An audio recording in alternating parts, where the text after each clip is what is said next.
کوشش۔ ایک شخص سمندر کے کنارے واک کر رہا تھا تو اس نے دور سے دیکھا کہ کوئی شخص نیچے جھکتا کوئی چیز اٹھاتا ہے اور سمندر میں پھینک دیتا ہے۔ ذرا قریب جاتا ہے تو کیا دیکھتا ہے، ہزاروں مچھلیاں کنارے پہ پڑی تڑپ رہی ہیں۔ شاید کسی بڑی موج نے انہیں سمندر سے نکال کر ریت پہ لاٹ پٹکا تھا اور وہ شخص ان مچھلیوں کو واپس سمندر میں پھینک کر ان کی جان بچانے کی کوشش کر رہا تھا۔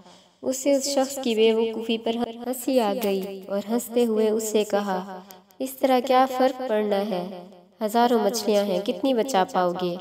یہ سن کر وہ شخص نیچے جھکا، ایک تڑپتی مچھلی کو اٹھایا اور سمندر میں اچھال دیا۔ وہ مچھلی پانی میں جاتے ہی تیزی سے تیرتی ہوئی آگے نکل گئی۔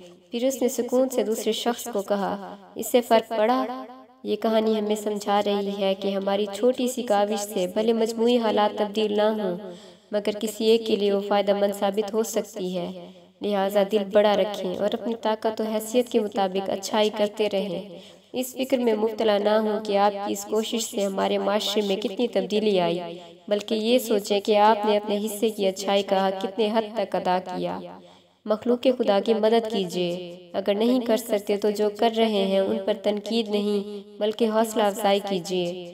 جو شخص مدد مانگ رہا ہے چاہے جھوٹی ہی صحیح، اس پر شک نہ کیجیے بلکہ یہ سوچ کر مدد کریں کہ کروڑوں لوگوں میں اللہ نے آپ کو چنا ہے مدد کے لیے جو اس کے دل میں ڈال کر بھیجا ہے، ورنہ وہ یہ کام کسی اور سے بھی لے سکتا تھا۔ سوچیے گا ضرور، یقین کیجیے سکون ملے گا۔